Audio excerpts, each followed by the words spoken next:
Good evening everybody. Heading डालो, पूर्व कल्पनाएं। पूर्व कल्पनाएं या पूर्व मान्यताएं।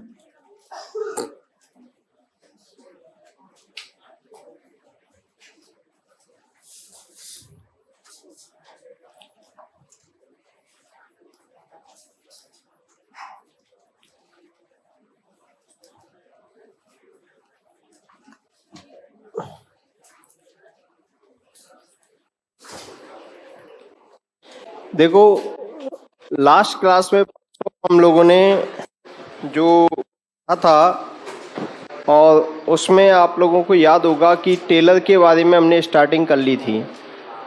आवाज़ सबको सही आ रही है या ज़्यादा गूंज रही है? सही है, ठीक है। टेलर जो हमने स्टार्ट किया था वो आप लोगों ने पढ़ा घर पे, उसमें किसी को कोई दिक्कत नहीं है? आगे चलें। देखो, टेलर ने क्या किया था, टेलर इंटेलिजेंट व्यक्ति था और टेलर ने क्या किया था कि टेलर ने समस्या का पता लगाया, मूल समस्या का पता लगाया। मूल समस्या का पता लगाने का मतलब क्या हुआ कि संगठन में अधिकारियों और कर्मचारियों के झगड़े होते हैं, तो झगड़ा मूल समस्या नहीं है। समस्या थी, झगड़ा किस बात को लेके था? पैसे को लेके। कर्मचारी कहते थे कि हमको ज़्यादा वेतन मिले और अधिकारी कहते थे कि हमको ज़्यादा वेतन मिले। ये एक दूसरे में अविश्वास था। दोनों में क्या था? अविश्वास। वो ये मानते थे कर्मचारी की ये सुख सुविधाएं, वेतन भत्ते ऊपर वालों के ज़्यादा होते हैं और काम ये हमसे ज़्यादा करवाते हैं। ऊपर वाले ये मानते थे कि ये नीचे वाले कर्मचारी मक्कारी देते हैं, काम करते नहीं हैं और ये लोग क्या कहते हैं, आए दिन हड़ताल और तालाबंदी करते हैं और उसकी वजह से क्या कहते हैं, संगठन घाटे में चला जाता है, प्रोडक्शन प्रॉपर नहीं हो पाता, संगठन घाटे में चला जाता है। ये कौन कहते थे? अधिकारी कहते थे। टेलर ने बड़ी गहराई से एनालिसिस किया, उसने जो संगठन की मूल समस्या है उसका पता लगाया कि मूल समस्या क्या है। मूल समस्या है कामचोरी, जिसको उसने सोल्डरिंग कहा था।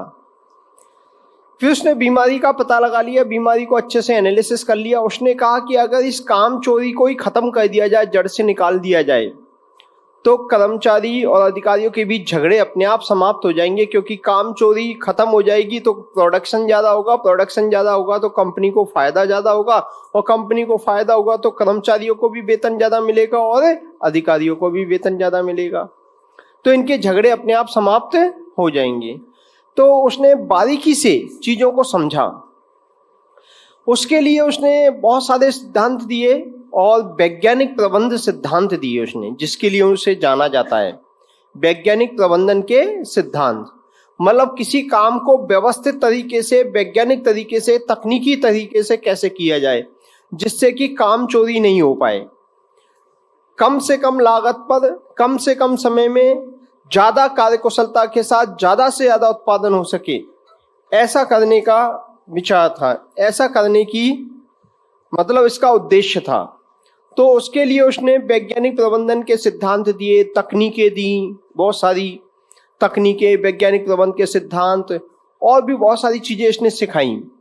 लेकिन आपको एक बात पता होनी चाहिए कि कोई भी व्यक्ति कोई भी सिद्धांत देता है तो उससे पहले उसके माइंड में कोई ना कोई सोच होती है। क्या होती है? सोच होती है। माइंड में कुछ कल्पनाएं होती हैं, उसकी धारणाएं होती हैं, पूर्व मान्यताएं होती हैं।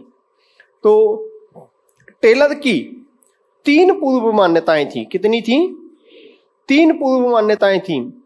टेलर की पहली पूर्व मान्यता ये थी, टेलर की पहली पूर्व कल्पना कह लो या पहली पूर्व मान्यता कह लो, वो ये थी कि काम करने का, कार्य करने का कोई ना कोई सर्वोत्तम तरीका जरूर होता है। सर्वोत्तम तरीका होता है वो खोजा जा सकता है और उसे खोजा जा सकता है। मतलब दुनिया में ऐसा कोई काम नहीं है जिसको करने के एक से ज्यादा तरीके ना हो। अंतर यह है कि हमको लगता है कि इसका तो इसके अलावा कोई तरीका ही नहीं है इस काम को करने का। हमको पता नहीं है, ये बात अलग है। हम किसी काम के लिए सोचते हैं कि इसके अलावा कोई तरीका ही नहीं है, तो उसका अगर आप रिसर्च करोगे, शोध करोगे, तो आपको पता लगेगा कि उसका भी तरीका है। ये बात अलग है कि हम पहले जानते नहीं है उसको। तो टेलर कहता है कि कोई भी काम करने के एक से ज्यादा तरीके होते हैं, तो इन तरीकों की खोज की जा सकती है, इनको खोजा जा सकता है। ये कहता है कि मैनेजमेंट करना, काम को व्यवस्थित करना एक सच्चा विज्ञान है। सच्चा विज्ञान मतलब काम करने के बहुत सारे तरीके होते हैं, उन तरीकों में से कोई ना कोई एक तरीका ऐसा भी होता है जिसमें कम से कम लागत लगे, कम से कम मेहनत लगे और ज्यादा से ज्यादा उत्पादन हो गए। देखो उसका बेस्ट वे क्या है, उसका सर्वोत्तम तरीका क्या है, जिसमें ट्रिपल ई की प्राप्ति होती हो। किसकी प्राप्ति हो? Triple E, economy, efficiency and effectiveness. यही तो बताया था मैंने। तो ट्रिपल ई की प्राप्ति करना चाहता है वो। ऐसा तरीका जिसमें मेहनत कम हो, लागत कम हो, समय कम लगे और ज्यादा कार्य कुशलता आए और उत्पादन क्वालिटी वाइज भी अच्छा होना चाहिए। आप लोग तैयारी करते हो, आप लोग सेकंड ग्रेड की तैयारी कर रहे हो। अब हर व्यक्ति का पढ़ने का तरीका अलग अलग है। अब इन तरीकों में से अब आपको क्या करना चाहिए? ऐसा तरीका अपनाना चाहिए जिस तरीके में मेहनत कम हो, लागत कम हो और ज्यादा प्रोडक्टिविटी हो, मतलब ज्यादा से ज्यादा आपको याद हो सके। हर व्यक्ति का अपना अपना तरीका है, लेकिन मुझे जो लगता है वो ये है कि सबसे पहले हमको इस सिलेबस को डिसाइड कर लेना चाहिए। फिर सिलेबस में एक टीचर पे विश्वास करना चाहिए, उसके जो नोट्स पढ़ा रहा है। पहली बात तो कोचिंग इंस्टीट्यूट और टीचर्स और बुक्स, इनका सिलेक्शन बहुत सोच समझ के करना चाहिए। ऐसे नहीं कि भीड़ चाल में कहीं भी चले गए, कहीं भी कुछ हो गया। जहां कोचिंग के नाम पे नहीं, फैकल्टीज को देख करके वहां जाना चाहिए कि कौन फैकल्टी पढ़ाती है। अपने पहले के लोगों का अनुभव ले लेना चाहिए और फिर उसके बाद में जो पढ़ा रहे हैं उस फैकल्टी पे पूरा विश्वास करें, उसके नोट्स पढ़ें, वो जो बताए बुक्स या जो भी किताब पढ़ने के लिए कहे केवल एक बुक पढ़ें। जैसे मेरा पब्लिक एडमिनिस्ट्रेशन सब्जेक्ट है तो मैं कहता हूं केवल एक बुक पढ़ लीजिए। कोई भी मार्केट में जो भी कोई मिल रही है, चाहो तो पढ़ लो, नहीं है तो नोट्स पढ़ा रहा हूं, इतना लिखा रहा हूं, वो भी सफिशिएंट है, उससे भी हो जाएगा। लेकिन शब्दों से उलझने के लिए मैं हमेशा ये कहता हूं, मैं जो लिखाता हूं बहुत सिंपल तरीके से लिखाता हूं। पब्लिक एडमिनिस्ट्रेशन इतना सिंपल है नहीं, पब्लिक एडमिनिस्ट्रेशन इतना सिंपल है नहीं। अगर आप बुक से माध्यमिक शिक्षा बोर्ड की किताब उठा लीजिए, 11वीं 12वीं क्लास की किताब, इतनी तो गलतियां भरी पड़ी है उसमें, इतनी फैक्चुअल गलतियां भरी पड़ी हैं बहुत ज्यादा। दूसरा, इंग्लिश में लिखी हुई किताब का गूगल ट्रांसलेशन कर दिया, शब्दावली इतनी कठिन है, समझ में नहीं आती है। दूसरी एक और बात कि किताबें जो लिखने वाले मार्केट में हैं वो भी ऐसे ऐसे हैं, लिखते क्या है वो कट पेस्ट करते हैं, या फिर जो ऐसे लिखने हैं जिनको खुद को पब्लिक एडमिनिस्ट्रेशन नहीं आती, बहुत सारे लोगों को।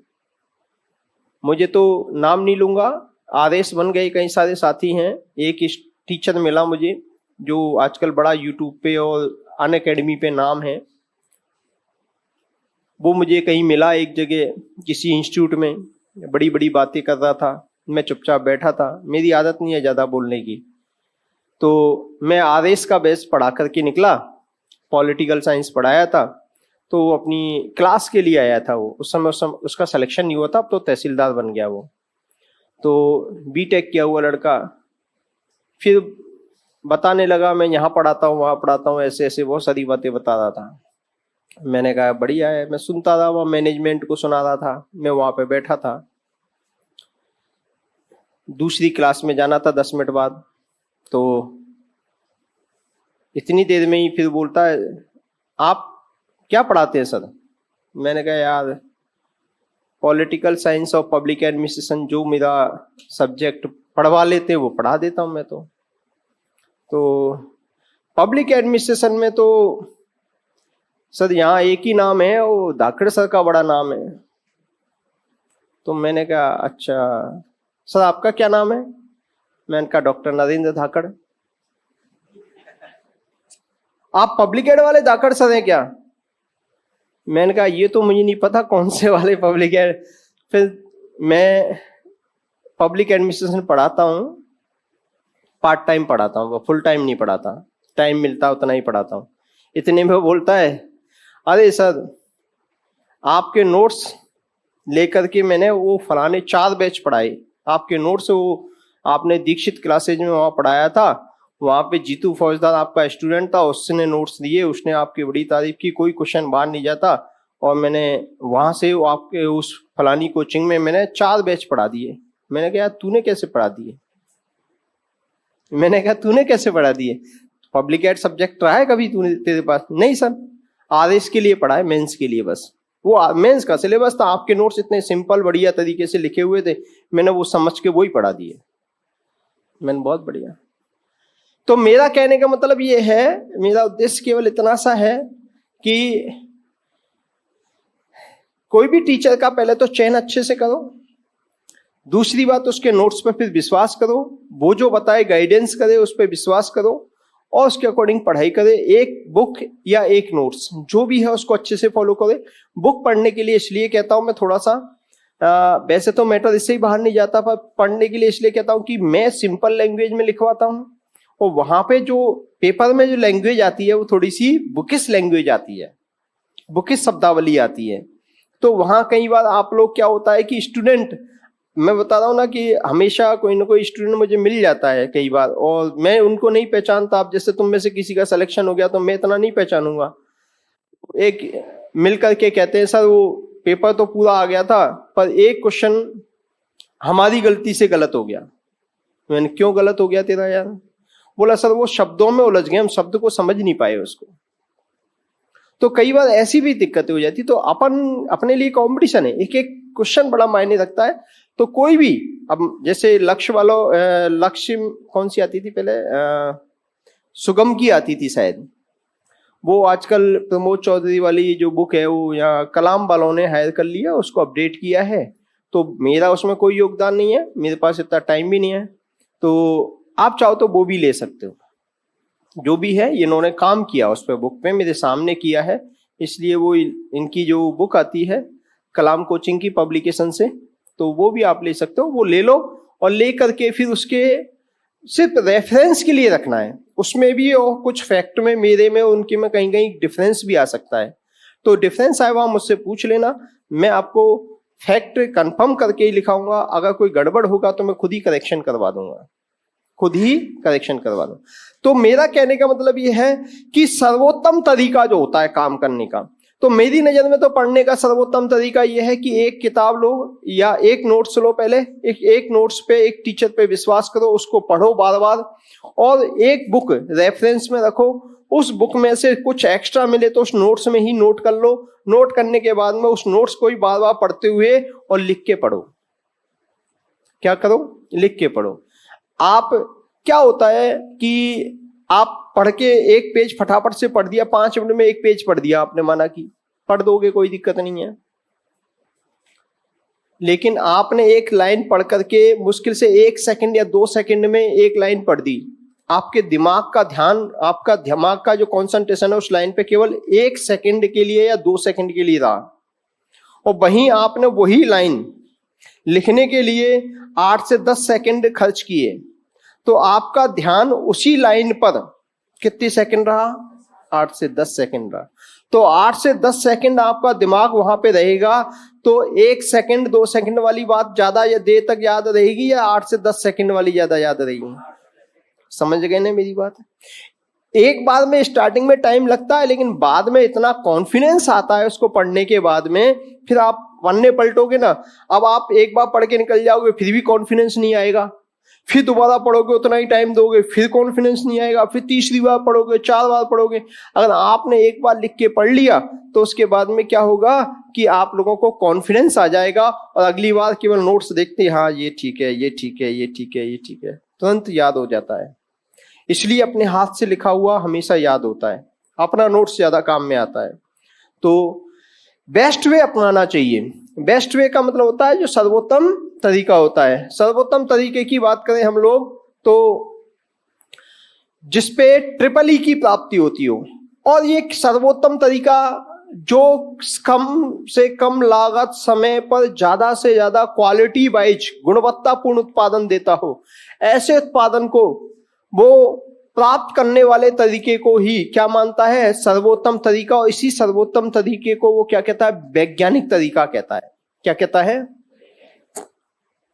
Scientific way, scientific method, scientific way, इसी को सर्वोत्तम तरीका ये कहता है। प्रबंध एक सच्चा विज्ञान है, कार्य करने के अनेक तरीके हो सकते हैं, उनमें से सर्वोत्तम तरीका जरूर होता है। ये बात अलग है कि हम उसे जानते हैं या नहीं जानते।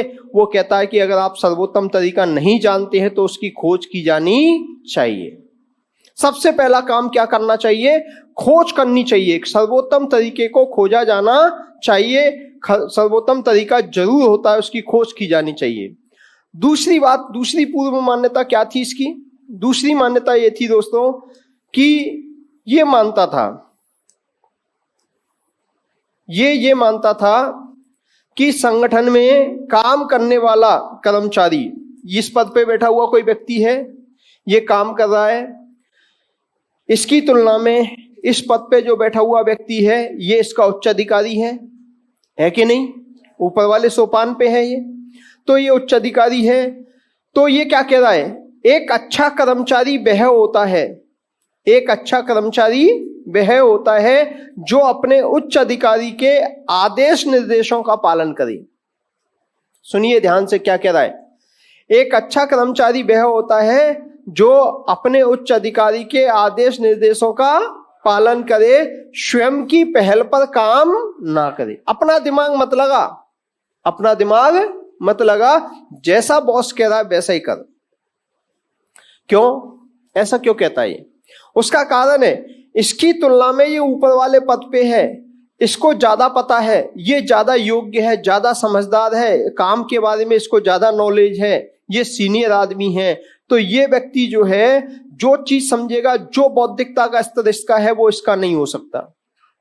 अब ये अगर अपना दिमाग लगाएगा और ये कहेगा कुछ और ये अपना दिमाग लगाएगा, दोनों की बातों में टकराव पैदा होगा, और टकराव पैदा होगा तो ये आपस में मनमुटाव पैदा होगा, संघर्ष उत्पन्न हो जाएगा, काम ढंग से नहीं हो पाएगा।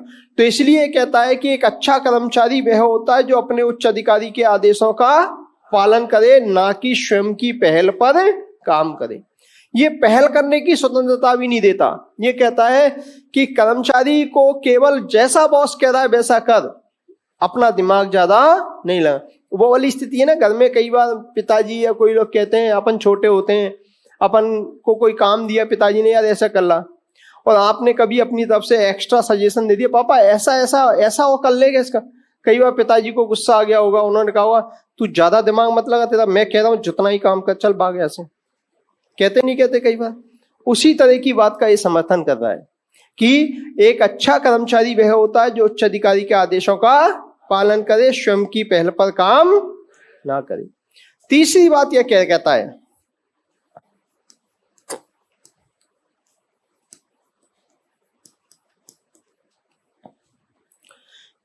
तीसरी बात सबसे इंपॉर्टेंट है और ये आगे तक लास्ट तक काम आएगी। ये संगठन में काम करने वाले कर्मचारी को, संगठन में ऊपर से लेके नीचे तक जितने भी अधिकारी कर्मचारी काम करते हैं, हर एक इंसान को, हर एक कर्मचारी को क्या मानता है? ये आर्थिक मनुष्य मानता है। क्या मानता है? आर्थिक मनुष्य मानता है। आर्थिक मनुष्य, इकोनॉमिक मैन। क्या मानता है बेटा? आर्थिक मनुष्य क्या होता है? आर्थिक मनुष्य का मतलब क्या है? एक्चुअली इकोनॉमिक्स की अवधारणा है, इकोनॉमिक्स से ली हुई टर्म है ये। आर्थिक मनुष्य की अवधारणा ये मानती है कि भगवान ने इस धरती पर सबसे अच्छी रचना जो बनाई है वो मनुष्य है। कौन बनाई है? मनुष्य। सबसे अच्छी रचना मनुष्य है, और सबसे अच्छी रचना जो मनुष्य है वो मनुष्य इसलिए सबसे अच्छी है रचना वो, क्योंकि उसके पास भगवान ने 1400 सीसी का भेजा दिया है, बुद्धि दी है। जितनी बुद्धि मनुष्य को दी है ईश्वर ने, उतनी बुद्धि अन्य किसी प्राणी को, सही है गलत है? देख लो जानवरों में और हम में केवल इसके कारण अंतर है, बाकी तो सब कुछ सेम है, बाकी सब कुछ सेम है, इसके कारण हम लोगों में उनमें अंतर है। तो भगवान ने हर इंसान को बुद्धि दी है और हर इंसान बुद्धिजीवी प्राणी है, पूर्ण तार्किक है। कैसा है? पूर्ण तार्किक। पूर्ण तार्किकता का मतलब होता है सोच समझ के निर्णय लेने वाला, सोच समझ के निर्णय लेने वाला। हर एक व्यक्ति अपने विवेक का पूरा इस्तेमाल करता है। भगवान ने सबको पूर्ण बुद्धि दी है और अपनी बुद्धि का हर व्यक्ति अपनी क्षमता के अनुसार अपने अपने हिसाब से प्रयोग करके निर्णय लेता है। तो अपने विवेक के आधार पर निर्णय लेता है और दिमाग से जो निर्णय लेता है व्यक्ति, हमेशा व्यक्ति दिमाग से निर्णय लेता है, वो फायदा और नुकसान सोचता है। निर्णय लेते समय क्या सोचता है? फायदा और नुकसान। भाई वो यही तो देखेगा कि ऐसा करने से मुझे क्या फायदा है, मुझे क्या नुकसान है, कितना फायदा है, कितना नुकसान है। तो व्यक्ति जो निर्णय लेता है, संगठन में काम करने वाला हर एक व्यक्ति आर्थिक मनुष्य होता है, पूर्ण तार्किक प्राणी होता है और व्यक्ति सेल्फिश होता है, स्वार्थी होता है, सेल्फिश होता है। वो हर बात में, हर कदम पर, कोई भी कार्य करने से पहले ये सोचता है कि मेरा क्या फायदा है, मेरा क्या नुकसान। बात समझ में आ रही है मेरी? हर व्यक्ति आर्थिक मनुष्य है, फायदे नुकसान के सोच करके ही काम करता है, क्रियाकलाप करता है। तो साथ में एक और बात है यहाँ पे, व्यक्ति आर्थिक मनुष्य की अवधारणा ये कहती है कि संगठन में काम करने वाले ये अधिकारी कर्मचारी जितने भी हैं, ये अधिकारी कर्मचारी सारे के सारे सेल्फिश हैं, स्वार्थी हैं, सब सेल्फिश है। इकोनॉमिक मैन है, सेल्फिश है, अपने निजी हितों से संचालित होते हैं, अपने स्वार्थों की पूर्ति के लिए काम। संगठन में जितने भी कर्मचारी हैं यहाँ पर तनख्वाह पाने के लिए काम कर रहे हैं। जिस दिन इनको तनख्वाह मिलना बंद हो जाएगी उस दिन छोड़ के, सही है गलत है? ये कहता है कि हर एक इंसान, हर एक कर्मचारी जो है सेल्फिश होता है, स्वार्थी होता है। व्यक्ति स्वभाव से स्वार्थी होता है, सेल्फिश होता है। तो सेल्फिश जो व्यक्ति है, वो सेल्फिश व्यक्ति संगठन में जब काम करता है तो वो भीड़ की तरह होता है। कैसे होता है? भीड़ की तरह होता है। उसने इसको भीड़ परिकल्पना कहा। भीड़ परिकल्पना क्या कहती है कि भीड़ में जब बहुत सारे लोग जो हैं एक साथ इकट्ठे काम कर रहे हैं तो हमको लगता है कि सब एक दूसरे को सहयोग कर रहे हैं, एक दूसरे के लिए काम कर रहे हैं, एक दूसरे को सहयोग कर रहे हैं। लेकिन हकीकत ये है कि ये सब के सब जो भीड़ में होते हैं वो सब के सब दिखते एक साथ हैं, लेकिन सब सेल्फिश होते हैं, सब के सब निजी हितों के लिए काम कर रहे होते हैं। आप सब इतने सारे लोग, कोई भी बाहर से आके देखे तो कहेगा यार ये भीड़, इतनी बड़ी भीड़, 200-250 स्टूडेंट्स की भीड़ है, क्लास चल रही है, देख के लगेगा सब लोग मिल के पढ़ रहे हैं, बड़े अच्छे से पढ़ रहे हैं, मिल के पढ़ रहे हैं, एक दूसरे के लिए पढ़ रहे हैं। जबकि हकीकत बात यह है कि आप में से कोई भी ऐसा व्यक्ति नहीं है जो ये कह दे कि मैं इसलिए पढ़ रहा हूं कि मेरे पड़ोसी का सिलेक्शन हो जाए। कह सकता है क्या आप में से कोई? हम सब के सब सेल्फिश हैं। हम एक ही बात कहते हैं, दुनिया में किसी और का सिलेक्शन हो चाहे नहीं हो, पर मेरा सिलेक्शन जरूर हो जाए। सेल्फिश है, मेरा सिलेक्शन हो जाए। ज्यादा से ज्यादा हम लोग और नैतिक हो जाएंगे, परोपकारी हो जाएंगे तो कह देंगे भगवान सबको सिलेक्शन दे दे पर शुरुआत मुझसे करे, पर शुरुआत मुझसे करे। मतलब व्यक्ति क्या है? सेल्फिश है। इंसान क्या है बेटा? सेल्फिश। तो व्यक्ति सेल्फिश है। सारे के सारे मनुष्य ये एक साथ संगठन में काम कर रहे हैं, ऐसा लग रहा है कि एक दूसरे के लिए काम कर रहे हैं, जबकि ये हकीकत में एक दूसरे से जुड़े हुए नहीं है। सब एक दूसरे से अलग थलग है, सब एक दूसरे से कटे हुए हैं, सब सेल्फिश है। कोई किसी के लिए काम नहीं कर रहा है, कोई किसी, जिस दिन इसको तनख्वाह मिलना कम हो जाएगी उसी दिन एक दिन भी नहीं रुकेगा, कंपनी को छोड़ के चला जाएगा। ऐसा नहीं है कि चल तनख्वाह मिले मत मिले, मेरा दोस्त काम कर रहा है इसलिए मैं यहाँ पे काम कर लूं, ऐसा हो जाएगा क्या? नहीं होगा, एक दिन भी नहीं रुकेगा। मतलब दिखने में लगता है कि आपसी संबंधों से जुड़े हुए हैं, लेकिन हकीकत बात यह है कि ये सब के सब सेल्फिश हैं। ये सब अकेले अणु या परमाणु की तरह है, अकेले अणु या परमाणु की तरह है। अकेले अणु परमाणु के रूप में ये सब सेल्फिश है, अपने निजी हितों के लिए काम कर रहे हैं। जिस दिन इनके हितों की पूर्ति होना बंद हो जाएगी उस दिन छोड़ के चले जाएंगे। मतलब व्यक्ति यानी ऊपर से लेके नीचे तक जितने भी अधिकारी कर्मचारी हैं, ये सारे के सारे अधिकारी कर्मचारी कैसे हैं? इकोनॉमिक मैन है, सेल्फिश है, निजी हितों से संचालित होने वाले हैं, संगठन में अकेले अलग थलग है, एक दूसरे से कटे हुए हैं, यानी एक दूसरे से अलग थलग एक अकेले अणु या परमाणु के रूप में काम करते हैं। ये बात समझ में आ गई क्या?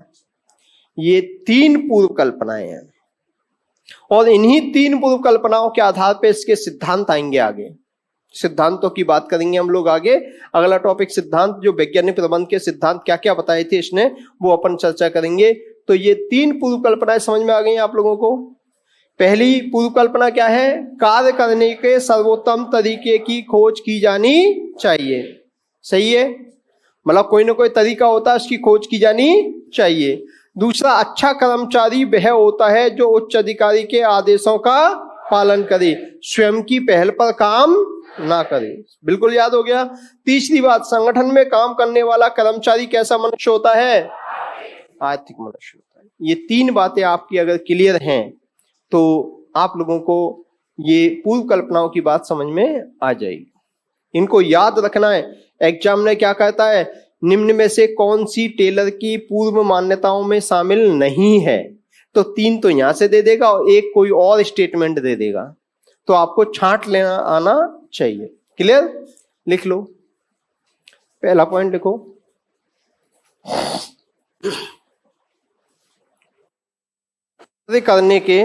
कार्य करने के सर्वोत्तम या वैज्ञानिक तरीके की खोज की जानी चाहिए।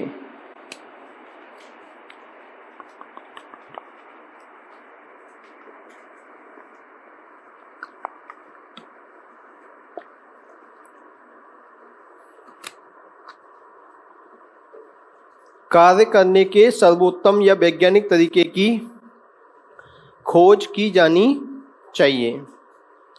कार्य करने के सर्वोत्तम या वैज्ञानिक तरीके की खोज की जानी चाहिए। सेकंड पॉइंट लिखो। एक अच्छा कर्मचारी वह होता है,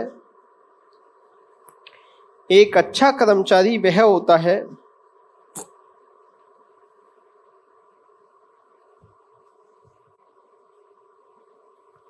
एक अच्छा कर्मचारी वह होता है जो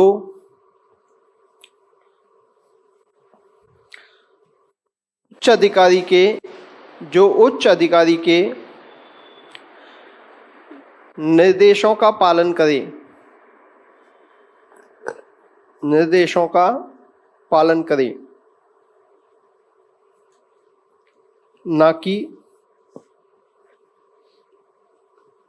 उच्च अधिकारी के निर्देशों का पालन करे, ना कि स्वयं की पहल पर कार्य करे, ना कि स्वयं की पहल पर, ना कि स्वयं की पहल पर कार्य करे।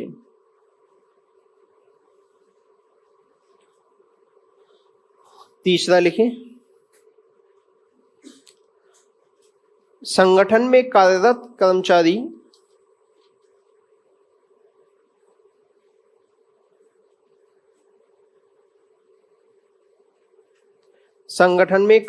कर्मचारी आर्थिक मनुष्य होता है। आर्थिक मनुष्य को अंडरलाइन कर लेना। आर्थिक मनुष्य होता है,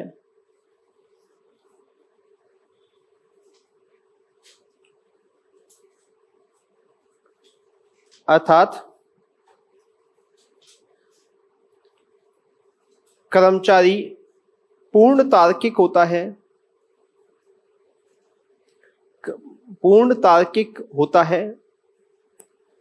कर्मचारी पूर्ण तार्किक होता है तथा वह निजी हितों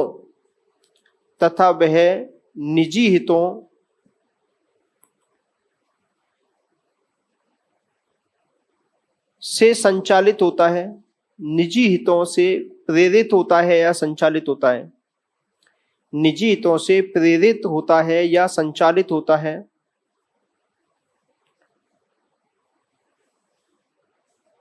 अर्थात सेल्फिश यानी स्वार्थी होता है, स्वार्थी होता है।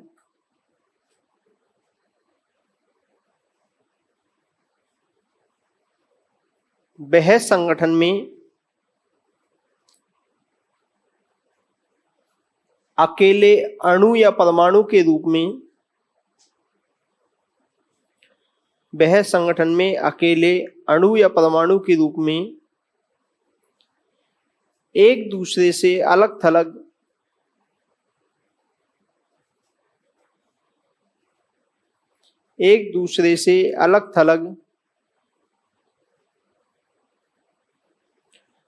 या कटा हुआ रहता है, एक दूसरे से अलग थलग या कटा हुआ रहता है। ब्रैकेट में लिख लेना भीड़ परिकल्पना का समर्थन, ब्रैकेट में लिखना भीड़ परिकल्पना का समर्थन।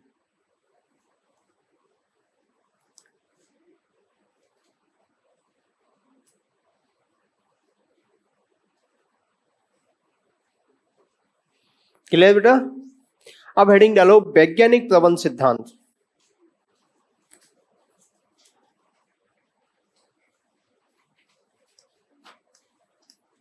यहां से सर्वाधिक क्वेश्चन आता है, एग्जामों में पूछा गया है वैज्ञानिक प्रबंध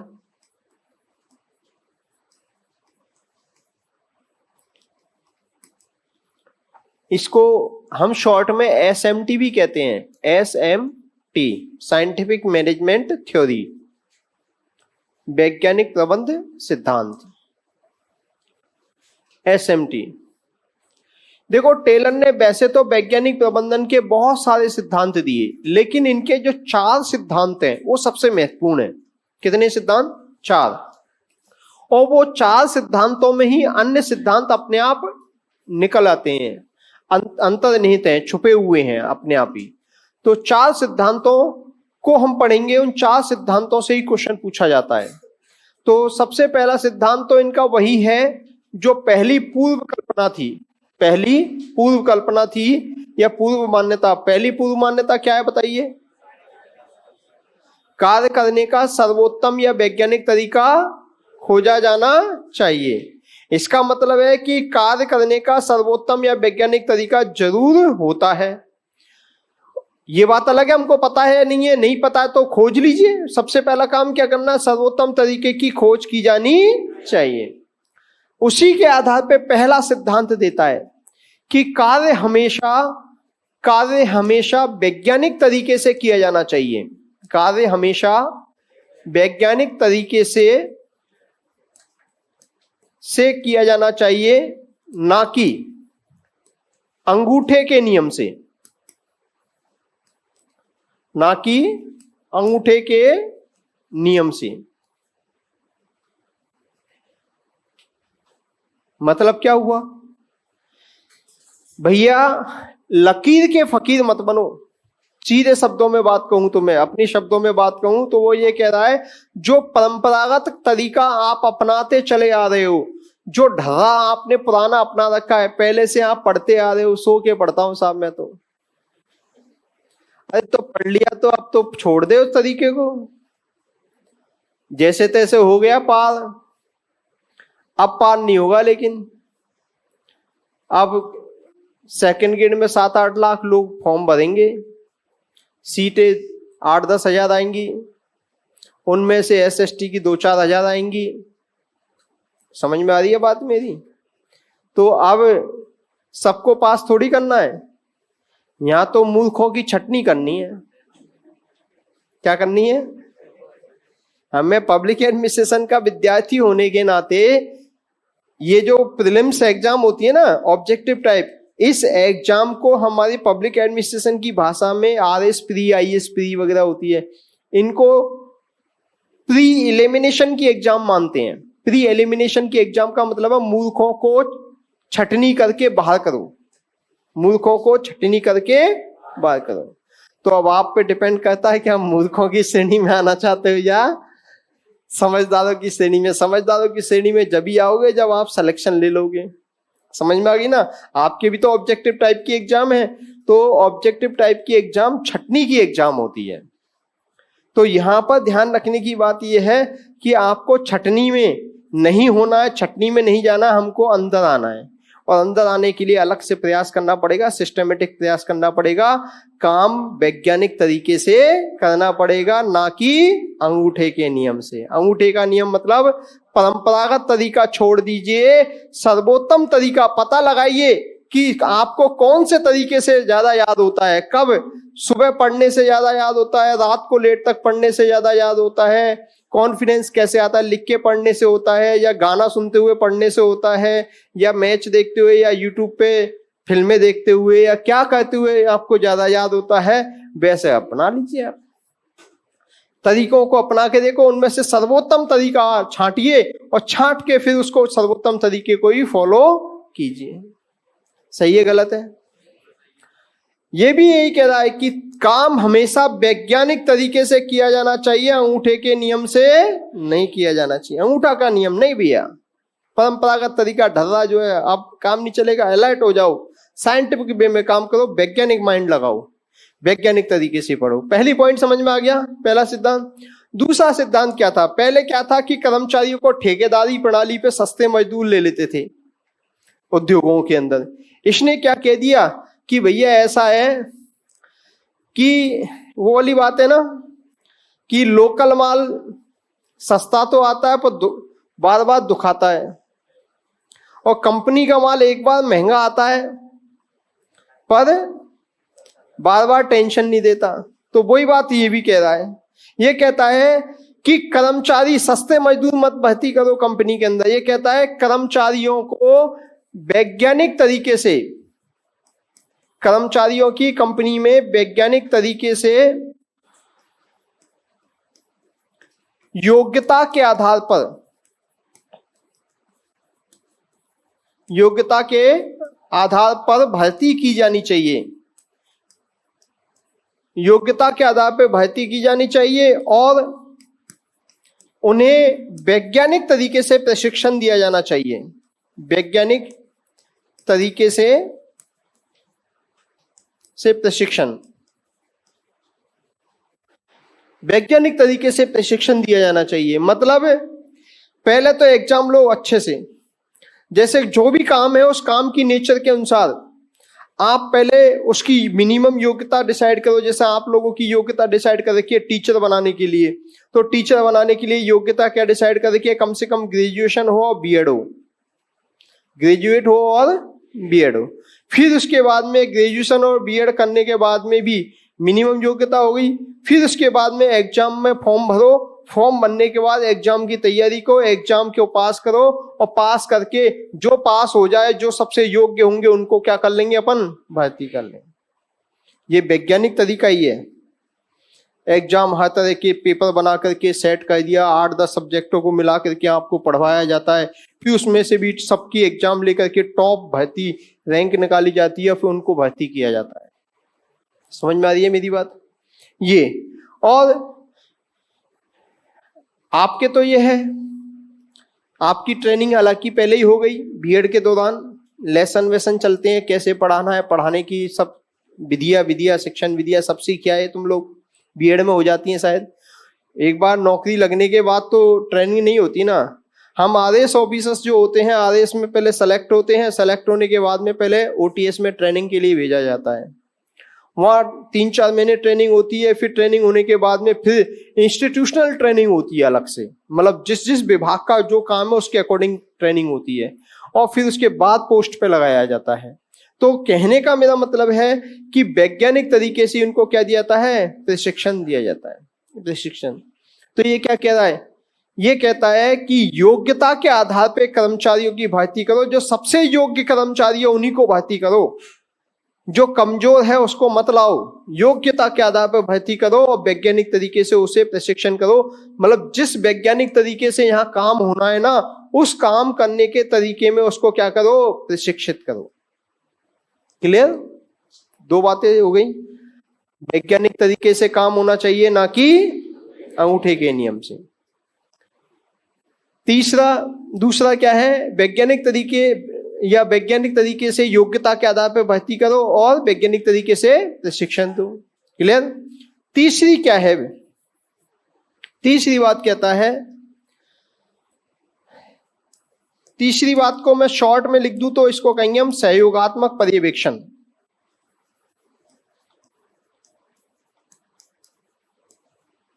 सहयोगात्मक पर्यवेक्षण का क्या मतलब है बेटा?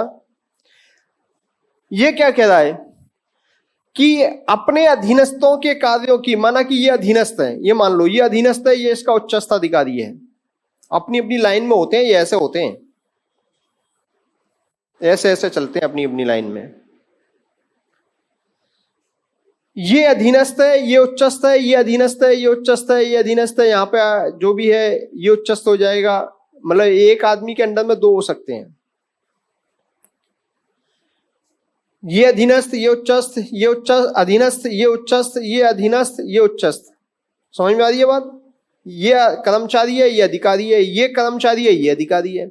मतलब एक ही व्यक्ति अधिकारी भी हो सकता है और कर्मचारी भी हो सकता है। रेफरेंस की बात है, किसके संदर्भ में अपन बात कर रहे हैं। बात समझ में आ गई? तो क्या कहता है तीसरी सिद्धांत क्या कहता है? वैज्ञानिक प्रबंधन का तीसरा सिद्धांत क्या कहता है कि अपने अधीनस्थ कर्मचारियों के कार्यों की जिम्मेदारी उच्चस्थ अधिकारियों को लेनी चाहिए। ध्यान से सुनना, नीचे वालों से सही से काम करवाने की जिम्मेदारी किसकी है? उसके उच्च अधिकारी की है, उच्च अधिकारी की है। अपने अधीनस्थों के कार्यों की जिम्मेदारी उच्चस्थ अधिकारी को लेनी चाहिए और उच्चस्थ अधिकारी को उसके कामों का, अपने अधीनस्थ कर्मचारी के कामों का पर्यवेक्षण करना चाहिए, देखरेख करनी चाहिए कि वो सही से काम कर रहा है, नहीं कर रहा है, कोई दिक्कत तो नहीं आ रही है, कोई बात तो नहीं हो रही है, उसकी कमियों को देखना चाहिए, समय समय पर उस पर ध्यान रखना चाहिए। अगर नीचे वाला कर्मचारी ढंग से काम नहीं करता, जैसे मैं मेरे ऑफिस के अंदर में अधिकारी हूं, मेरे अंदर में बहुत सारे लोग काम करते हैं, टीए बाबू, स्टेट टैक्स ऑफिसर वगैरह कई सारे लोग काम करते हैं। तो अगर मेरे अंडर में जो काम नहीं कर पाते हैं सही से, अगर मेरा स्टाफ ढंग से काम नहीं कर रहा है, तो उसके लिए मेरे उच्च अधिकारी मुझसे जवाब पूछते हैं, क्योंकि कार्यालय अध्यक्ष में हूं, ऑफिसर में हूं, तो मेरे से पूछते हैं धाकड़ जी ये क्या आपकी परफॉर्मेंस बहुत डाउन है। अब मैं ये नहीं कह सकता साहब मेरे ये टीए या बाबू और ये लोग जो है काम नहीं कर रहे हैं ढंग से। अरे यार इनसे काम लो, तो आप अधिकारी हो, आपकी जिम्मेदारी है, इनसे अच्छे से काम करवाना आपकी जिम्मेदारी है। अगर ये आपके बस में नहीं है, कमजोर है, कोई बात है, तो लिख के दे दो, इनको ट्रांसफर कर देते हैं हम लोग ऊपर से, हमें दे दो। तो कहने का मेरा मतलब ये होता है कि अपने अधीनस्थों से सही से काम करवाना किसकी जिम्मेदारी है? उच्च अधिकारियों की। उच्च अधिकारियों को जब नीचे वालों से काम करवा रहे हैं, तो ये काम जब कर रहे हैं तो इनके कामों का पर्यवेक्षण सहयोगात्मक तरीके से करना चाहिए। पर्यवेक्षण का मतलब होता है देखरेख करना उनके कामों की। अब देखरेख करने के दो तरीके होते हैं। एक तो ये है, जैसे ये मेरे सबऑर्डिनेट है और इनको कहा मैंने क्या कर रहे हो आप, काम करना नहीं आता, क्या किया है आपने, कैसे किया है, इतनी सी चीज नहीं, किसने भर्ती कर लिया आपको, यहाँ पे डांट दिया मैंने इनको, दोबारा करके लाओ इसको, चलो ले जाओ। एक तो तरीका ये होता है। दूसरा तरीका होता है, अच्छा क्या कोई दिक्कत आ रही है, देखो इसको ऐसे करके लाओ, एक काम करो आप लिख के लाओ, कोई दिक्कत होगी मैं चेक कर लूंगा, मैं बता दूंगा इसको, वापस फिर लिख देंगे। जैसे मेरे पास में 2 बीटेक किए हुए लड़के हैं, दोनों बाबू मेरे पास लगे हुए हैं, और वो नए लड़के हैं, एलडीसी हैं, एलडीसी, और टीए तो एक दूसरा है वो भी बीटेक किया हुआ है।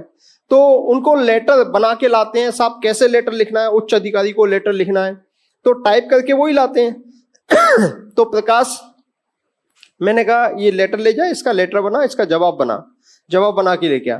बोला साहब कैसे लिखना है, मेरे को तो आता ही नहीं है। मैंने कहा एक काम कर, इसको ऐसे ऐसे इसको पढ़ के लिख के ला, और नहीं आएगा मेरे को चेक करा लेना, फाइनल निकाल लें इससे पहले। तो वो फिर मुझे चेक कराता है, फिर मैं उसका पढ़ता हूँ, उसकी कमियां निकालता हूँ, कमियां निकाल के बताता हूँ कि ऐसे कर, इसको मैं ये लाइन जोड़, ये काट, ऐसे कर, ये कर। फिर उसके बाद में, और एक होता है कि मैं उसको शुरुआत में कहूँ इतना सा नहीं आता तुझे, किसने बाबू बना दिया तुझे, लेटर बनाना नहीं आता तुझे। इसके बजाय फिर 2-3 बार उसको सिखा देंगे ना, फिर वो अपने आप ही समझ जाता है, फिर अगली बार परफेक्शन आ जाता है उसके काम में। तो मैं आपको ये बताना चाह रहा था कि अपने अधीनस्थों के कार्यों की जिम्मेदारी उच्चस्थ अधिकारियों को लेनी चाहिए और अधीनस्थ कर्मचारियों के कार्यों का पर्यवेक्षण कैसा होना चाहिए? सहयोगात्मक। इससे क्या होगा, अगर मैंने जैसे पहले फर्स्ट में इनको डांटा तो ये क्या सोचेगा, इनका ईगो हर्ट हो जाएगा, ये नाराज हो जाएंगी। क्या सोचेंगी? बड़ा अधिकारी पना झाड़ता रहता है, अपने आप में होशियार, कर ले, करवा ले किसी से काम, नहीं कर रहा जा। भाई आप ऑफिशियली हैसियत से एक दूसरे के सबॉर्डिनेट हो, किसी के नौकर नहीं हो। मेरा डिप्टी कमिश्नर था, मेरे साथ ही कोचिंग में पढ़ाता था पहले, वो सीनियर है, उसका सिलेक्शन 2 साल पहले हो गया। मतलब उसका 10 वाले बैच में हो गया, 10 वाला इंटरव्यू मैंने भी दिया था, मेरा 13 वाले बैच में हुआ। तो और किस्मत से हम राउज कोचिंग में उस समय जब बेरोजगारी का दौर था, उस समय साथ आदेश को, मैं आदेश को पढ़ाता था, वो एग्रीकल्चर वाले बच्चों को पढ़ाते थे। हम जाते थे तो सीट से खड़े हो जाते थे, ये मानते थे यार ये आदेश की तैयारी। अब वो भी आदेश की तैयारी कर रहा था, उसका सिलेक्शन पहले हो गया। अब किस्मत से उसका प्रमोशन हो गया, मैं नौकरी पे पहुंचा हूं जब तक। अब वो मेरा ही बॉस बन के आ गया। अब स्टार्टिंग में बॉस बन के आया तो आकर के मुझे बड़ा थोड़ा अजीब सा लगा पहले, क्योंकि साथ साथ काम किया, जो मेरे लिए सम्मान में खड़ा हो जाता था, अब वो मेरा बॉस बन के आ गया। नौकरी है जी, ये तो ऑफिशियल हैसियत है। एक दिन मैं बाहर निकला तो मुझे फोन किया, कहाँ हो आप, कहाँ हो आप, किससे पूछ के गए आप? मेरे को बड़ा अजीब सा लगा, मैंने ये बात कैसे कर रहे हैं। मैंने कहा एक बार तो मैंने अवॉइड कर दिया, दूसरी बार फिर उन्होंने ऐसे ही बोले, दूसरी बार भी मैंने अवॉइड कर दिया। मैंने हो सकता कोई बात नहीं, उम्र में भी बड़ा है भाई, हालांकि ये चुपती तो थी बात। फिर तीसरी बार जब उसने बोला एक दिन सुबह सुबह, कहाँ हो आप? मैंने कहा सर मैं बाहर आ गया था। किससे पूछ के गए, क्यों गए बाहर? वापस आओ, अभी के भी आओ। गुस्से में, नाराजगी में मेरे को आ गया गुस्सा। मेरे गुस्सा आ गया, इतना कहाँ सहन होती है, कोई भी नहीं सहन नहीं करता।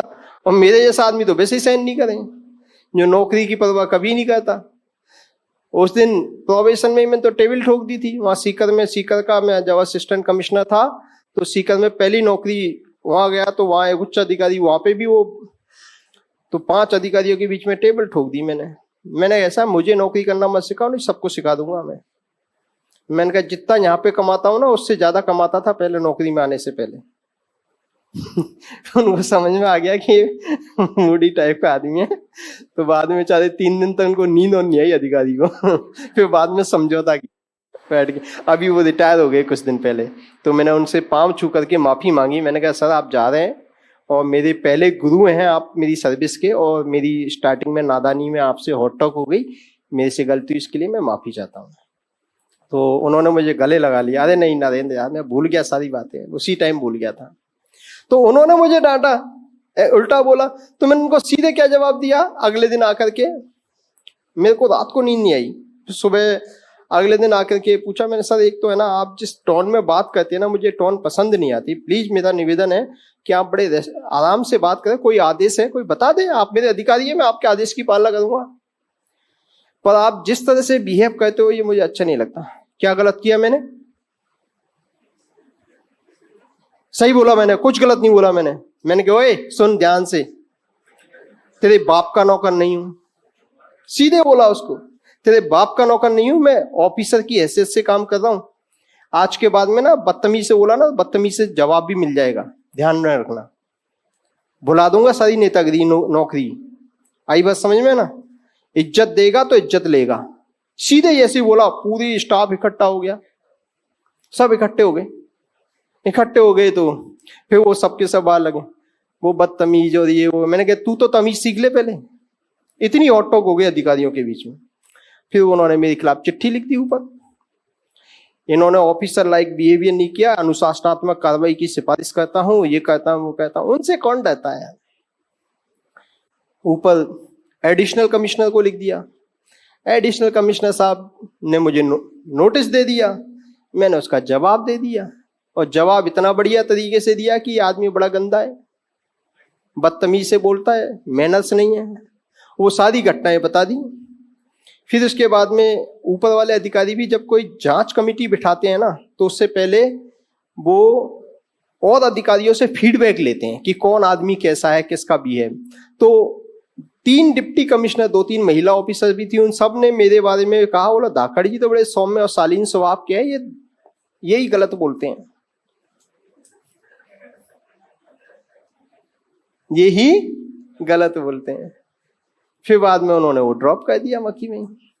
और आश्चर्य की बात, जिस अधिकारी से अटक हुई उसके बाद में दोबारा उन्होंने हमेशा, हाँ धाकड़ जी प्लीज, अरे यार धाकड़ जी एक थोड़ा सा देख लेना ना काम प्लीज। उनको कि एक्चुअल में सबऑर्डिनेट का मतलब आपका पर्सनल नौकर थोड़ी है यार, आप पद की हैसियत से आप एक रेस्पेक्टिव, मैं मेरे टीए से, बाबू से, पियोन से भी बड़े प्रेम से बात करता हूँ, जी के बात करता हूँ। रामपाल हमारा टीए है, हालांकि उसको छोटा है तो हम प्यार से रामपाल कह देते हैं, लेकिन कई बार मैं रामपाल जी कहता हूं तो वो मुझे कहता है साहब आप रामपाल जी मत कहा करो साहब, मुझे लड़का सही है, पियोन है, मैं कहता हूँ रामपाल। प्रकाश जी एक बार आना, प्रकाश जी, प्रकाश बाबू है मेरा, कमलेश जी आना। अरे सर आपका छोटा भाई हूं मैं तो सर, आप जी मत लगाया करो सर, ऐसा लगता है आप थप्पड़ मार दो हमको।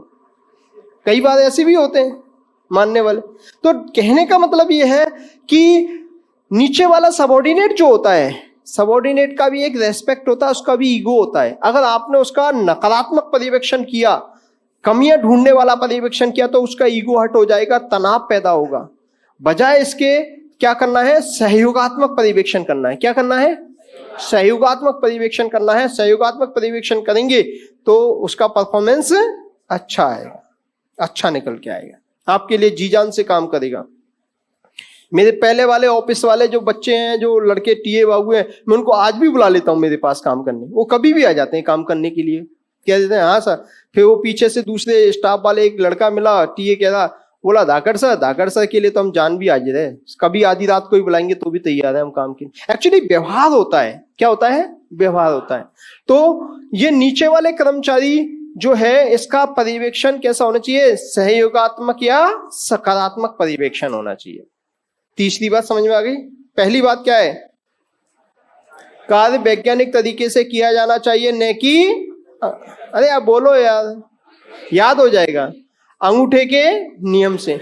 मैं इतनी सारी ये कहानी किस्से अपनी बढ़ाई के लिए नहीं सुनाता, मेरा उद्देश्य होता है कि मैं जो किस्सा सुनाऊं उस किस्से से आपको ये चीजें याद हो जाए, समझ में भी आ जाए और याद हो जाए। मेरा तो टाइम ही खराब हो रहा है, मैं तो 4 लिखा करके और 4 लाइन समझा करके वो खत्म, आगे अब तक दूसरे टॉपिक पे आ जाता। मेरा तो मेरा ये टाइम बहुत इंपॉर्टेंट है, क्योंकि मेरे पास सुबह शाम के अलावा टाइम ही नहीं है, और क्लासेस की कोई कमी नहीं है देने वालों की। लोग बड़े बड़े इंस्टीट्यूट में हाथ जोड़ने जाते हैं, मैं वहां मुझे मना करना पड़ता है, ऐसा टाइम नहीं है, माफी चाहता हूं। तो आप लोग बोलिए, समझिए इस चीज को ना। तो पहला वो क्या है, कार्य करना सर्वोत्तम तरीके या वैज्ञानिक तरीके से, ना कि अंगूठे के नियम से। दूसरी बात क्या था, अच्छा बदल गया, दूसरा क्या है, योग्यता के आधार पर क्या की जानी चाहिए, वैज्ञानिक तरीके से क्या देना चाहिए, वेरी गुड। और तीसरा क्या है, मतलब कर्मचारियों के कार्यों की जिम्मेदारी अधिकारियों को लेनी चाहिए, और अधिकारियों द्वारा उनके कार्यों का पर्यवेक्षण सहयोगात्मक तरीके से किया जाना चाहिए। It is clear.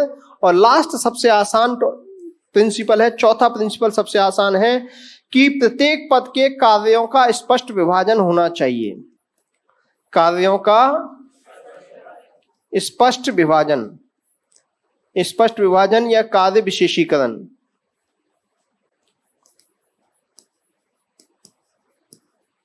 मतलब क्या हुआ, ये जो भी पदाधिकारी हैं, ये सारे के सारे पदाधिकारियों के कार्यों का स्पष्ट विभाजन होना चाहिए। स्पष्ट विभाजन मतलब फायदा क्या है इसका, एक तो फायदा यह है कि कोई भी एक दूसरे के ऊपर अपने कामों को थोप नहीं सकता, काम से बच नहीं सकता, थोप नहीं सकता, ओवरलैपिंग नहीं हो सकती, टाल नहीं सकता एक दूसरे के ऊपर कामों को।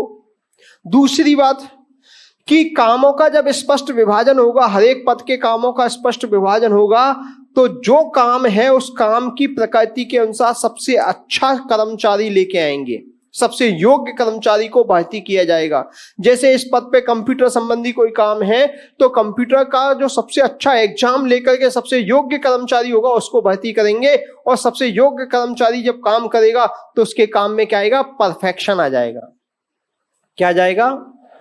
परफेक्शन आएगा। और सबसे योग्य यानी गुणवत्तापूर्ण काम होगा तो काम में विशेषीकरण आ जाएगा, कार्य विशेषीकरण आ जाएगा। तो कार्य विभाजन से ही क्या आता है? कार्य विशेषीकरण आता है। टेलर कार्य विशेषीकरण पर बहुत ज्यादा बल देता है। टेलर कार्य विशेषीकरण पर या कार्य विभाजन पर बहुत ज्यादा, मतलब परफेक्शन चाहिए टेलर को, काम में परफेक्शन। इसलिए तो यहाँ इंस्टीट्यूट सेकंड ग्रेड के अंदर एक ही टीचर भी कई सारे सब्जेक्टों को पढ़ा सकता है, लेकिन काम में परफेक्शन लाने के लिए सर्वोत्तम टीचरों को लाने का प्रयास किया जाता है। इंस्टीट्यूट वाले कोशिश करते हैं कि जो टीचर सबसे अच्छा पढ़ाता है, जिस सब्जेक्ट का मास्टर है, जिसकी नॉलेज है, उसी को लाया जाए, उसी को पढ़वाया जाए, ताकि काम में परफेक्शन आएगा। आप लोगों में से ज्यादा सिलेक्शन होंगे, ज्यादा इंस्टीट्यूट का नाम होगा, ज्यादा एडमिशन होंगे। समझ में आ रही है मेरी बात? तो ये 4 सिद्धांत हैं, इन 4 सिद्धांतों को लिख लीजिए एक बार। पहला सिद्धांत देखो,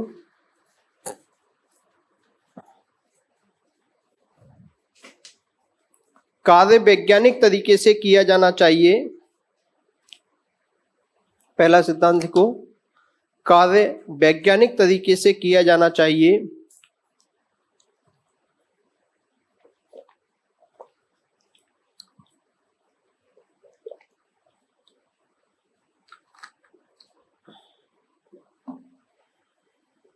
ना कि कार्य वैज्ञानिक तरीके से कैसे किया जाना चाहिए, ना कि अंगूठे के नियम से।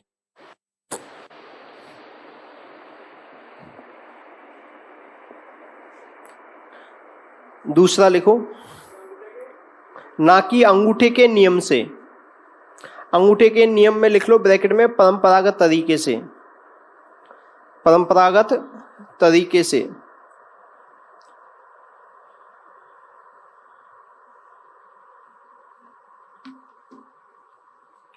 नेक्स्ट लिखो,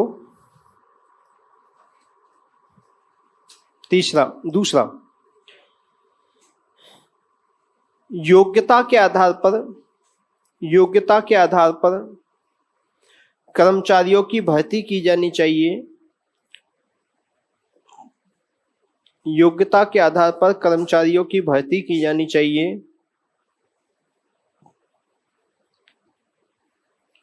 तथा उन्हें वैज्ञानिक प्रशिक्षण दिया जाना चाहिए।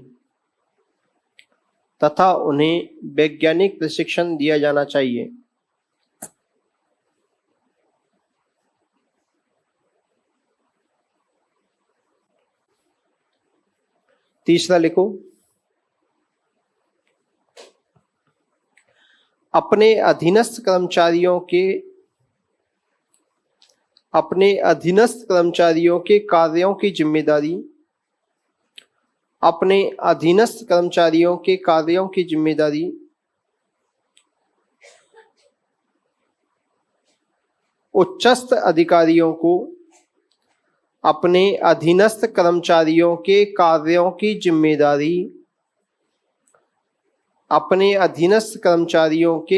की जिम्मेदारी उच्चस्थ अधिकारियों को उच्चस्थ अधिकारियों को अपने अधीनस्थ कर्मचारियों के कार्यों की जिम्मेदारी उच्चस्थ अधिकारियों को लेनी चाहिए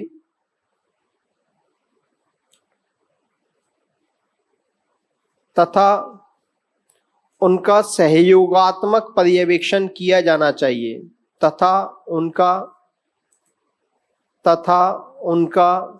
सहयोगात्मक पर्यवेक्षण किया जाना चाहिए।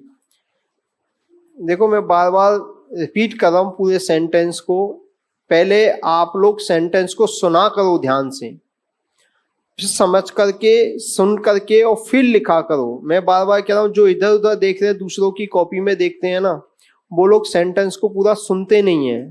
वो एक शब्द सुनते और लिखना स्टार्ट कर देते हैं, इसलिए दिक्कत होती है। आप लोग सुनते और समझ करके और लिखोगे ना तो आपको याद भी होगा यहीं पे, ये बता देता हूं मैं आप लोगों को, और जल्दी भी लिखोगे, आप स्पीडली लिखोगे। नेक्स्ट लिखो, कार्यों का स्पष्ट विभाजन किया जाना चाहिए। कार्यों का स्पष्ट विभाजन किया जाना चाहिए। कार्यों का स्पष्ट विभाजन किया जाना चाहिए।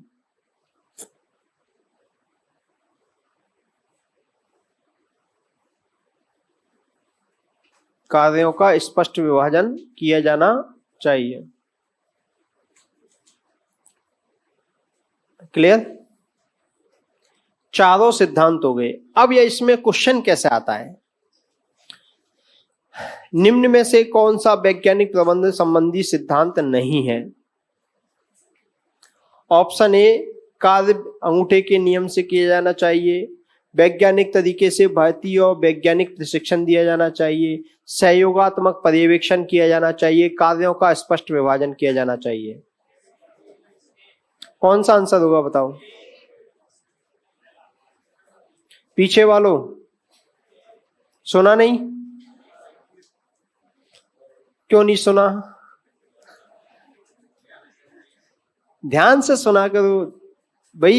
ये क्वेश्चन जो मैं बोल रहा हूं ना, ये क्वेश्चन एग्जाम में आया हुआ है, और जिनको पता था वो भी गलत करके आए, क्योंकि सब रट के जाते हैं। देखो गलती क्या होती है, अंगूठे का नियम सर ने पढ़ाया तो था, सर ने पढ़ाया तो था। यस, नियमों में वो 4 सिद्धांत बताए थे, उसमें अंगूठे का नियम सर ने कुछ बार बार ऐसे अंगूठा दिखा दिखा के कुछ बताया तो था। ये तो है, ये तो सही है, पर ये ध्यान नहीं है। अब तो आपको ध्यान है, अभी तो आपको ध्यान है, लेकिन जब मैं तो क्लास खत्म हो जाएगी कुछ समय बाद में, महीने 1.5 महीने में जो भी मेरा कंप्लीट हो जाएगा, वो कंप्लीट होने के बाद में आप लोगों का एग्जाम पता नहीं कब होगा, तब तक आप लोगों की भूली बिसरी यादें हो जाएंगी ये सब्जेक्ट, और उस समय आपके माइंड में आएगा यार अंगूठे का नियम सर ने बताया तो था। अंगूठा का नियम तो है, आंसर है, ये तो नहीं है, आंसर नहीं होगा। मतलब फिर अपन दूसरा ढूंढते हैं। तो मुझे एक स्टूडेंट ने फोन आया, ये क्वेश्चन जब किसी एग्जाम में आया था सेकंड ग्रेड में ही, तो उसने कहा सर ये 2-3 क्वेश्चन गलत हैं, आरपीएससी ने आंसर की में गलत मान लिए हैं, तो इन क्वेश्चनों के आंसर मुझे टेक्स्ट बुक बता दीजिए, मैं कोर्ट में रिट लगाऊंगा। मैंने क्यों लगाएगा रिट? मैंने कहा आंसर सही है, मतलब उसने मुझे टेलीग्राम नंबर पे उस पर भेजा था, तो मैंने कहा यार ये तो क्वेश्चन सही है, आंसर सही है, इनके आंसर आरपीएससी ने ये माने, वो बताया उसने, तो मैंने कहा तो सही है आंसर। तो बोला नहीं सर अंगूठे का नियम होगा इसका आंसर, अंगूठे का नियम तो सही है, इसने अंगूठे का नियम को मान रखा है। तो मैंने कहा यार सही है वो आंसर इसका।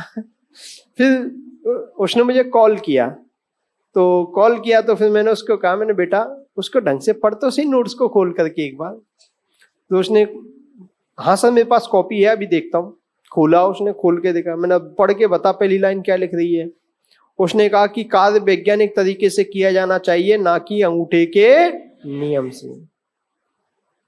तो वैज्ञानिक प्रबंध का सिद्धांत अंगूठे के नियम की तो मना कर रहा है, उसको फॉलो करने की थ्योरी कह रहा है, और आपका पहला ऑप्शन क्या कह रहा है, कार्य अंगूठे के नियम से किया जाना चाहिए। तो आप केवल क्या होता है अंदाजे के बेस पे, मैंने कहा ना अंदाजा लगाओगे पब्लिक एडमिनिस्ट्रेशन में तो वो गलत ही होगा। चीजें क्लियर होनी चाहिए अच्छे से, प्रॉपर तरीके से। ये क्वेश्चन आया हुआ था। नेक्स्ट हेडिंग डालो, मानसिक क्रांति।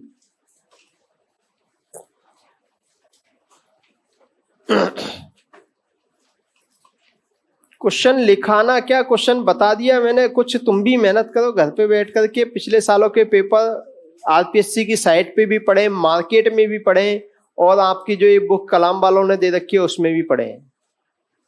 कुछ तो थोड़ा सा मेहनत करो, एक्स्ट्रा प्रयास करो। मुझे एग्जैक्ट पूरा रटा हुआ थोड़ी होता क्वेश्चन, इस तरह का क्वेश्चन आया था। तो एग्जैक्ट क्वेश्चन को देखना, फिर उसको करना। फिर भी दिक्कत आए तो मुझसे डिस्कस करना क्लास के अंदर। कुछ काम आप भी करो। मानसिक क्रांति,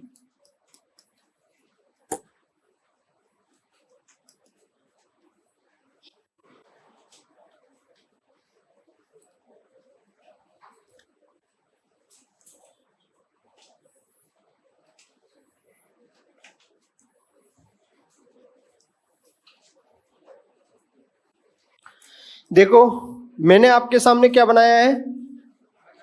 संगठन। क्या बनाया है?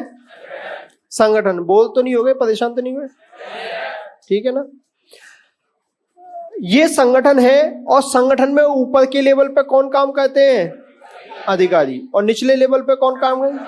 कर्मचारी। टेलर के टाइम की समस्या क्या थी कि उद्योग जो थे, तो उद्योगों के अंदर आए दिन झगड़े होते थे। किनमें? अधिकारियों में और कर्मचारियों में। अधिकारी और कर्मचारियों में झगड़े होते थे, और झगड़े का कारण क्या था? मेन कारण इनका झगड़े का था लाभ में बंटवारा। लाभ में बंटवारा। ये कहते थे कि कंपनी को जो भी पैसा मिले, जो भी लाभ हो, उसमें ज्यादा से ज्यादा हिस्सा हमको मिलना चाहिए, क्योंकि हम लोग ज्यादा मेहनत करते हैं। ये लोग ये कहते थे कि कंपनी में जो प्रोडक्शन हो रहा है वो हो ही नहीं रहा, ज्यादा लाभ तो हो ही नहीं पा रहा ज्यादा, इनको कहां से दे? ये आए दिन तो हड़ताल करते हैं, तालाबंदी करते हैं, काम करते नहीं है, मक्कारी देते हैं, काम चोरी करते हैं। तो ये जो है काम करते नहीं है, कंपनी घाटे में जाती है, इतना प्रोडक्शन है ही नहीं, लाभ इतना हो ही नहीं रहा कि इनको बोनस दे दें, वेतन भत्ता बढ़ा दें, हर साल इंक्रीमेंट दे दें। मतलब मेनली लाभ के बंटवारे को लेके झगड़ा था। आपको ये भी पता होना चाहिए कि जब लाभ, पैसा कम होता है ना, जैसे बाप की संपत्ति कम होती है तो उसके दो बेटे होते हैं ना, तो उन दोनों में झगड़ा ज्यादा होता है। सही है कि नहीं? उसमें से वो सोचते हैं कम संपत्ति में से भी ज्यादा हिस्सा मुझे आ जाए। दोनों ही बेटे ये सोचते हैं। और माना कि संपत्ति धीरू भाई अंबानी जैसी हो, धीरू भाई अंबानी जैसी हो, तो वो क्या सोचेंगे? खूब संपत्ति, कोई बात नहीं, बड़े भाई को एक मकान, एक फैक्ट्री ज्यादा दे दी, कोई बात नहीं यार, भाड़ में जा, टेंशन कौन ले, माथा फुड़ी कौन करे, ठीक है तू ले ले ज्यादा। मतलब उसको वो लाभ के बंटवारा की जो समस्या है ना, वो गौण हो जाती है, सेकेंडरी हो जाती है। तो यहाँ टेलर का भी दिमाग वही काम करता है। टेलर का क्या दिमाग काम करता है? टेलर क्या कहता है कि देखो, पहली बात तो ये है, आप लोगों को ये बात ध्यान देनी है, अब तक क्या मानते हैं ये लोग? ये मानते थे, जो कर्मचारी हैं, ये कर्मचारी मानते थे कि हमारी गरीबी का कारण ये है, और ये मानते थे कि संगठन के डूबने का कारण ये। समझ में आ गई बात? ये कहते थे कि ये वेतन भत्ते सुख सुविधाएं ज्यादा लेते हैं और संगठन को घाटे में दिखाते हैं, इनकी नीतियां गलत है, संगठन को घाटे में दिखाते हैं, और हमको तनख्वाह वेतन भत्ते टाइम पे नहीं देते, हमें बोनस नहीं देते, इंक्रीमेंट नहीं लगाते, और ये आए दिन हड़ताल तालाबंदी करते हैं इनके खिलाफ, और ये मानते हैं कि ये मक्कार है, और ये मानते हैं कि ये बदमाश है। समझ में आ गई मेरी बात? मतलब दोनों एक दूसरे को दोषारोपण करते हैं। ये मानते हैं कि संगठन की गरीबी का कारण ये है, और ये मानते हैं कि हमारी गरीबी का कारण ये है। मतलब दोनों ये मानते हैं कि हम दोनों के हित एक दूसरे के विपरीत हैं। दोनों के हित एक दूसरे के विपरीत हैं। इनको ज्यादा मिलेगा तो हमको कम मिलेगा, हमको ज्यादा मिलेगा तो इनको कम मिलेगा। ये दोनों अपने हितों को एक दूसरे का विरोधाभासी मानते थे, अधिकारी और कर्मचारी। टेलर ने कहा, अरे बेवकूफों, तुम लोगों को इतनी सी बात समझ में नहीं आती? टेलर ने कहा कि इनका हित हो, कट गया।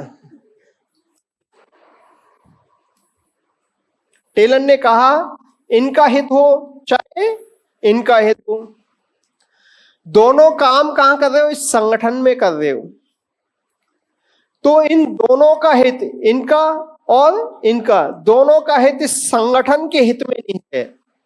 किसमें निहित है? संगठन के हित में निहित है। दोनों का कॉमन हित है संगठन का हित। जब दोनों संगठन में काम कर रहे हो तो दोनों का कॉमन हित है, तो दोनों के एक दूसरे के विपरीत हित कैसे हो सकते हैं? तुम दोनों तो इसका हित भी संगठन के हित में निहित है, इनका हित भी संगठन के हित में निहित है, तो दोनों को मिलकर सहयोग से काम करना चाहिए, विरोधाभासी न मान करके एक दूसरे को पूरक मानते हुए काम करना चाहिए। जिससे मिलके काम करेंगे, इस संगठन के हित में काम करना चाहिए, इस संगठन के हित में काम करेंगे तो संगठन में ज्यादा लाभ होगा, ज्यादा लाभ होगा, उस लाभ में से ज्यादा मिलेगा और इनको भी ज्यादा। बात समझ में आ रही है क्या? मतलब लाभ के बंटवारे के मत मत लड़ो। पिताजी की संपत्ति को दोनों भाई मिलकर के सहयोग से बिजनेस में लगाओ, मिलके काम करो, उसको इतना बड़ा कर लो मिलकर के सहयोग करके कि बाद में फिर दोनों को ही बढ़िया भरपूर पैसा मिल जाए। समझ में आ गई क्या बात? अलग सोच लेके आया। ये कह रहा है अधिकारी और कर्मचारी दोनों को अपनी सोच में, अपनी बुद्धि में परिवर्तन करना चाहिए। इसी को इसने क्या कहा? मानसिक क्रांति, रिवॉल्यूशन, मेंटल रिवॉल्यूशन कहा। और ये टकराव के स्थान पर, अधिकारी कर्मचारियों में टकराव के स्थान पर सहयोग को बढ़ाने की बात कहता है। किसको बढ़ाने की बात कहता है? सहयोग को बढ़ाने की बात कहता है। यानी टकराव के स्थान पर सहयोग को बढ़ाना ही एक तरह से क्या है? मानसिक। अच्छा, मैं आपसे एक बात पूछ लूं यहां पे कि अभी मैंने आपको वैज्ञानिक प्रबंधन के 4 सिद्धांत बताए थे, उन 4 सिद्धांतों में से ये सहयोग वाली बात कौन से सिद्धांत में है? कौन से में है? तीसरे सिद्धांत में। Very good. सहयोगात्मक पर्यवेक्षण बताया था मैंने, वही वाली बात है यहाँ पे, मानसिक क्रांति की अवधारणा। तो एक्चुअल में पूरे वैज्ञानिक प्रबंधन सिद्धांत का निचोड़ या दर्शन या सार या आत्मा, कुछ भी कह ले, क्या है? मानसिक क्रांति में। मतलब झगड़े वगड़े कंपनियों में नहीं होने चाहिए। क्या होना चाहिए? सहयोग होना चाहिए। समझ में आ गई बात? यही मानसिक क्रांति की अवधारणा है। लिख लो।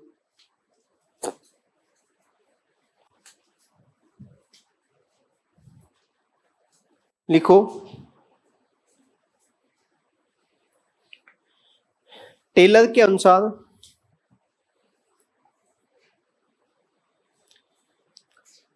अनुसार प्रबंधकों और कर्मचारियों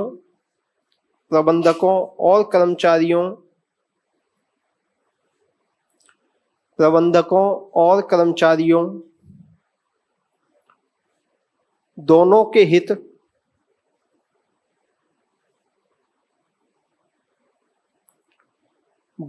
हित संगठन के हित में, दोनों के हित संगठन के हित में निहित हैं, संगठन के हित में निहित हैं। अतः दोनों पक्षों के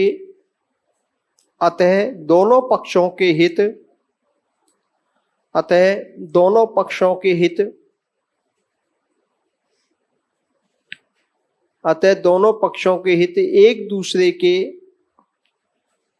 विरोधाभासी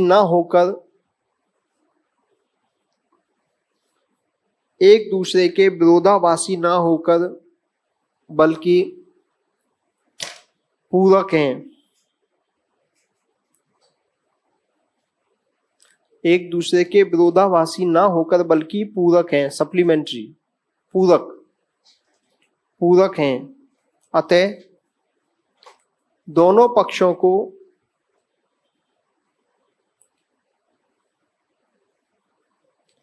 परस्पर सहयोग से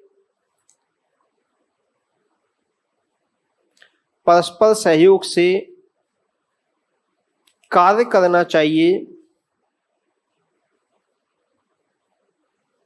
परस्पर सहयोग से कार्य करना चाहिए, जिससे कि संगठन अधिक लाभ की स्थिति में आ जाए।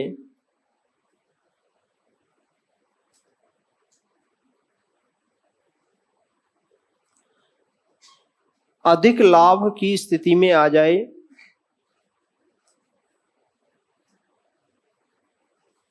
और दोनों पक्षों को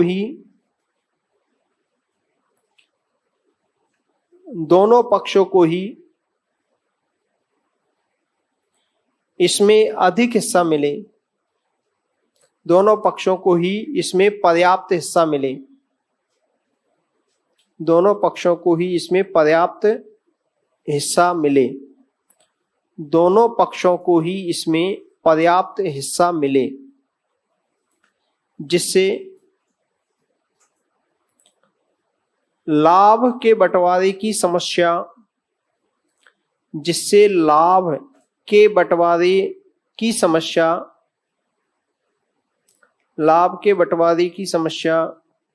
गौण हो जाएगी। लाभ के बंटवारे की समस्या गौण सेकेंडरी, द्वितीयक गौण हो जाएगी। नेक्स्ट लाइन में लिखा, मानसिक क्रांति की अवधारणा को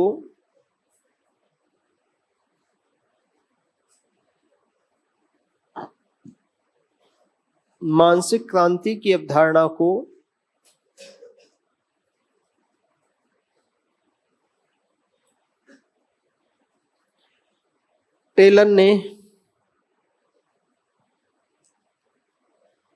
वैज्ञानिक प्रबंध सिद्धांत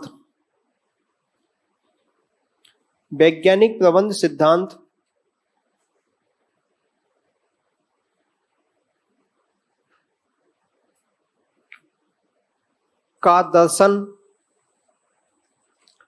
वैज्ञानिक प्रबंध सिद्धांत का दर्शन या सार, वैज्ञानिक प्रबंध सिद्धांत का दर्शन या सार या आत्मा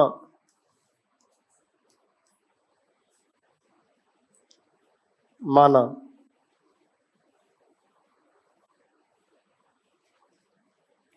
ये कौन से सिद्धांत में है? तीसरे सिद्धांत। लिख लो लाइन में नीचे, तीसरे सिद्धांत में निहित है। वैज्ञानिक प्रबंध के तीसरे सिद्धांत में निहित है, तीसरे सिद्धांत में निहित है।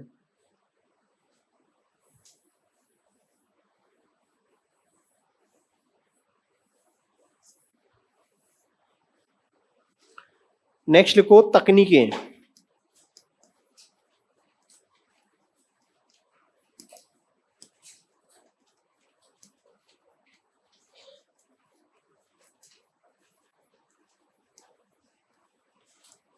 पहला लिखो कार्य अध्ययन।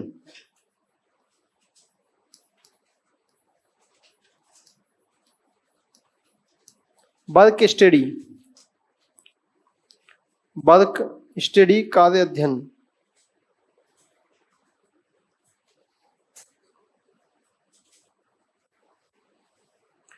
इस तकनीक के अंतर्गत लिखो, इस तकनीक के अंतर्गत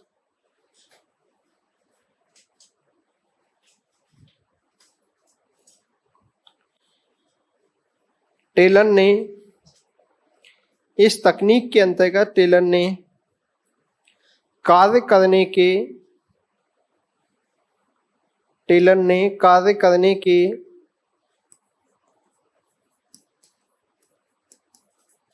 सर्वोत्तम या वैज्ञानिक तरीके की खोज की, सर्वोत्तम या वैज्ञानिक तरीके की खोज की।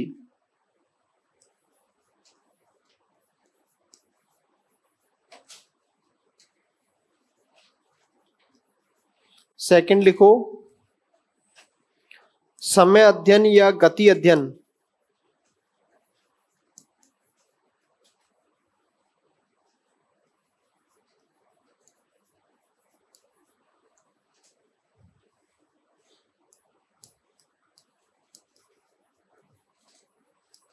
टाइम स्टडी,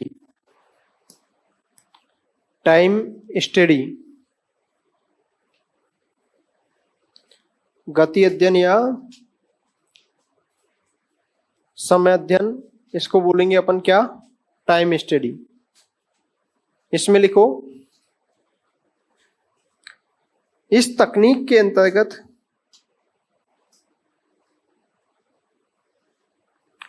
इस तकनीक के अंतर्गत टेलर एवं उसके साथियों ने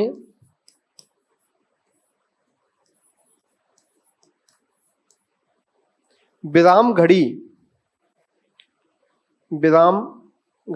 स्टॉप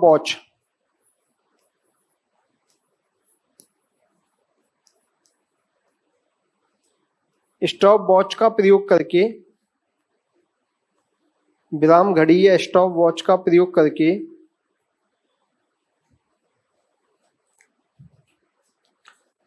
कार्य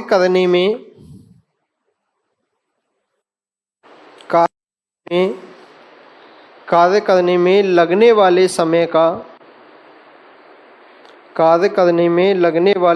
का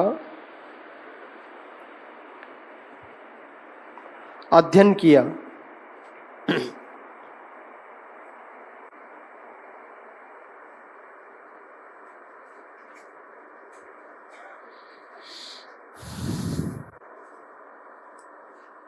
तीसरी लिखो,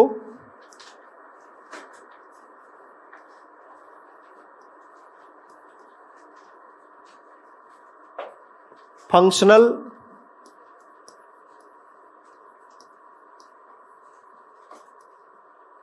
फॉर्मेनशिप या कार्यात्मक पर्यवेक्षण, कुछ भी कह सकते हैं इसको, नाम दोनों ही है। इंग्लिश में फंक्शनल फॉर्मेनशिप कहते हैं, हिंदी में कार्यात्मक पर्यवेक्षण कहते हैं।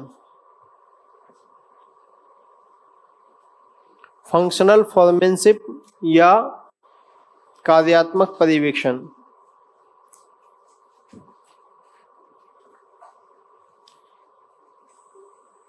और ये टॉपिक कल पढ़ाऊंगा, नेक्स्ट क्लास में पढ़ाएंगे, ठीक है। अभी होगा नहीं, तकनीकें सारी होंगी नहीं, अब आगे ये तकनीकें समझाने की है थोड़ी, तो मैं इनको नेक्स्ट क्लास में समझाऊंगा।